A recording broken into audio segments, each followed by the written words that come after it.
Hey friends, welcome back to my channel. It's Tori. Today I'm going to be talking to you guys about all of the books that I'm hoping to read by the end of 2024. I cannot believe how fast this year has gone in terms of reading, in terms of personal life, everything. 2024 has kind of been a blur, and I've had so many good books that I've read this year. And I always get to this point in October where I look ahead and realize that the end of the year is very swiftly approaching, and I don't actually have months and months and months to read things that I wanted to get done by the end of the year. So this is crunch time, even though, you know, nothing really stops. I think it's really funny how we kind of have this barrier at the end of the year where suddenly our brain convinces ourselves that that's like the end. Anything that I don't finish reading by the end of this year will just bleed over into 2025. So let's talk about 10 books that I am hoping to finish by the end of 2024. As most of you know, I started this year doing a Read My Shelves challenge where I was really focusing on reading books that I owned physically on my shelves to try to get through some of those instead of buying a lot of new books. And I have purchased a lot of new books this year, but way less than I did last year, and I have really been happy with the way that I've been focusing pretty heavily on the shelves and the books that I already have. So with that being said, these are all books that have been on my shelves for a while, and I'm really excited to get to them hopefully by the end of the year. So let's start with Captain Obvious, which is Lightbringer by Pierce Brown. This is the last book in the Red Rising series that is currently out that I have not read. I've gotten through Dark Age this year, and I was supposed to read Lightbringer in August, but as many of you know, I had a little bit of a hard time, putting it lightly, with Dark Age, and so I needed a break from the story, and Lightbringer will be finished by the end of this year, and then I will just be waiting for the final book in the series, Red God, which I believe is slated to come out next year. So I am actually really looking forward to this book, despite the fact that Iron Gold and Dark Age didn't really land well for me. I have heard from a lot of people that he has a return to form in this book and that there's a lot of callbacks to the original trilogy, which I'm really looking forward to. So I'm actually really excited to read this, and I have high hopes that it's going to rekindle a lot of the things that I loved in the first trilogy. Next up, I'm continuing another series that I absolutely have been loving this last couple of years, and that is The Riverfall Chronicles by Jacqueline Hagan. This is the most recent book, The Sundering Hours. This is book 4 in the series. If you're not sure what series this is, it starts with The Wickwire Watch, which I highly, highly recommend. This is a series that is epic, but also very genre blendy. We have Gaslamp, it's a little bit Dickensian, has almost a gothic horror flavor thrown in there a little bit, and I absolutely love how she's kind of mashed all of those subgenres together into this wonderful series that is very character driven.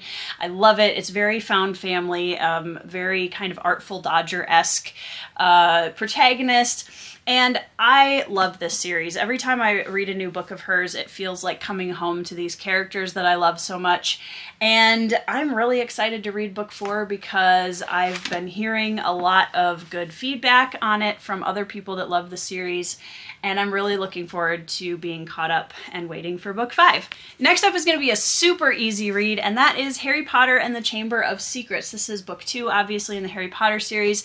So I did not grow up reading Harry Potter, and I am currently reading it for the first time, and I did get through book 1 this year and enjoyed it. I had a good time, and I'm looking forward to continuing the series with book 2. And this one is going to take me like, what, 2 afternoons to read probably. I'm really excited to continue on. I've seen all of the films, so I'm very familiar with the story as a whole, but I'm having a good time reading through the books for the first time and just having that experience now that I'm in my 30s. Next up is one of my new favorite authors that I have just been absolutely falling head over heels for this past year, is Terry Pratchett. And my husband and I are working through the audiobook versions of the City Watch series in his Discworld universe.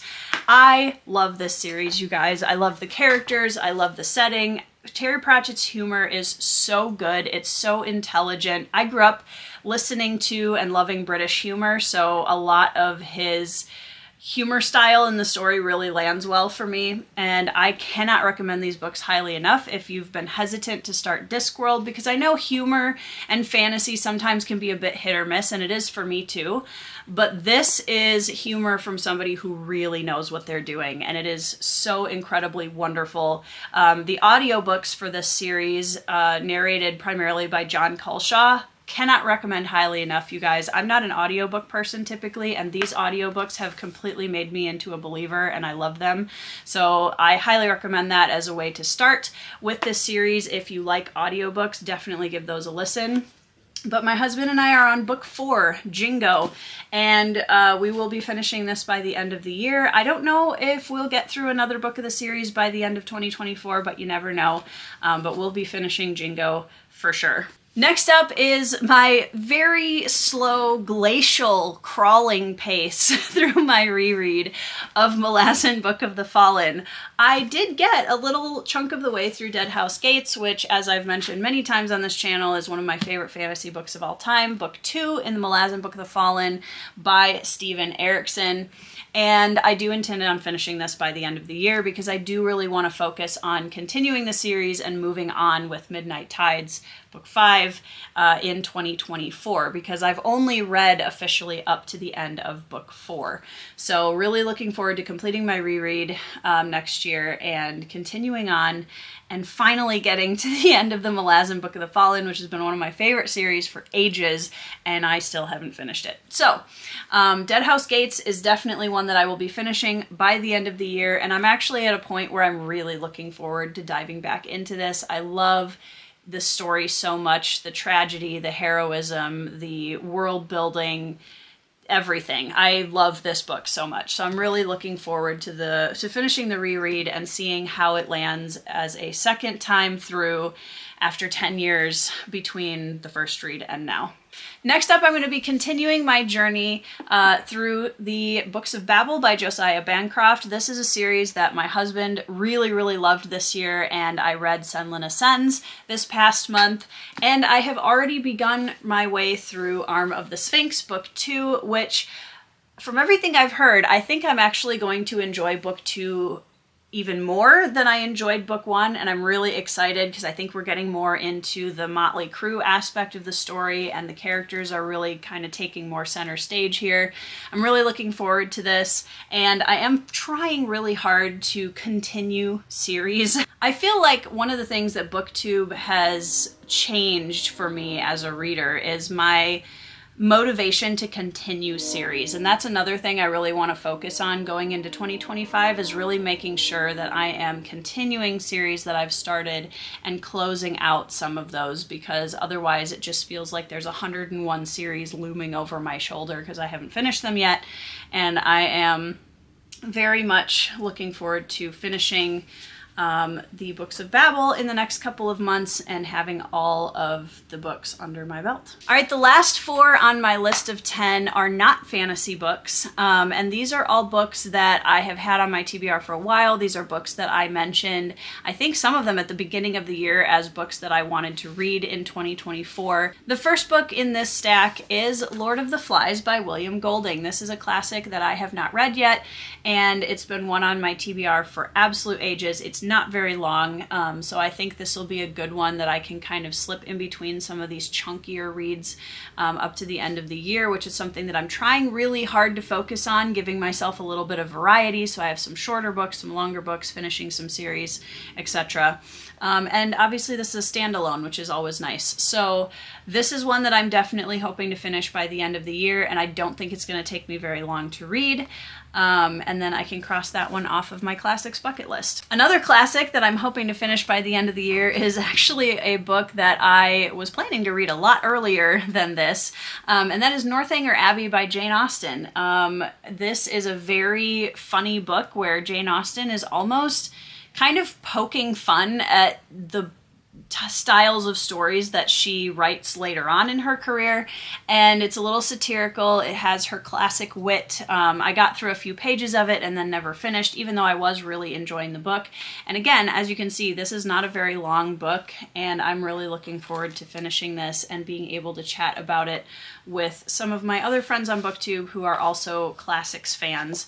So Northanger Abbey is definitely one that I'm hoping to get to by the end of the year, so I can finally say that I have finished a Jane Austen novel. The last classic on this list is actually one that my patrons voted on when I asked them which classic they thought I should prioritize reading by the end of the year, and it was pretty much, it's not unanimous by any means, but the poll was very skewed in the direction of this book because they obviously really want me to read this. So that is Dracula by Bram Stoker. I know that this is an epistolary novel, and I'm going into this as blind as I can, considering how canon this is in our general society and how, you know, people just kind of know little bits and pieces about it, but I don't really know what I'm in for with this book, and I'm really looking forward to reading it. I think it's going to be a good kind of gothic horror read here for the end of the year.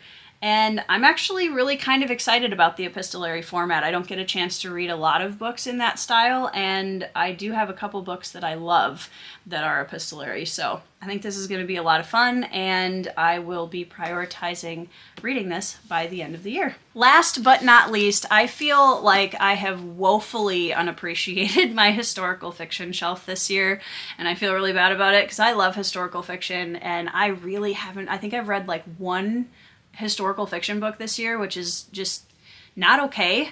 And so one of the books that I'd really like to read by the end of the year that's been on my TBR multiple times throughout the course of 2024 is actually To Wake the Giant by Jeff Shara. I have read some of his Civil War historical fiction, and he is excellent at it. But To Wake the Giant is actually a novel set around the time of Pearl Harbor in the 1940s. And that's an era of history that I have always found really intriguing and have spent a lot of time researching and learning about throughout my lifetime. And I really, really want to read Jeff Shara's take on it because I think it's going to be really, really powerful. So I am going to try and get at least one more historical fiction in before the end of 2024. We'll see if that happens, but I figured December would be a great time to read this right around the anniversary of Pearl Harbor, so that's kind of my plan at this point. But again, for any of you historical fiction nerds who haven't checked out Jeff Shara's work before, I would highly recommend you do that because he is excellent at just bringing these historical events to life while staying as historically accurate as you can in a fiction-leaning story. All right, guys, that is everything that I am planning on reading by the end of 2024 in terms of what I'd like to focus on. I'm sure there will be a few books that are sprinkled here and there in this pile that I'm not including in this video because I do like to give myself a little bit of mood reading room. But knowing me, there's probably not going to be a ton beyond this, just because life has been really crazy. I don't know how much reading time I'm going to have by the end of the year, and I have a couple of other books here in October that I need to finish up and do for buddy reads and stuff like that.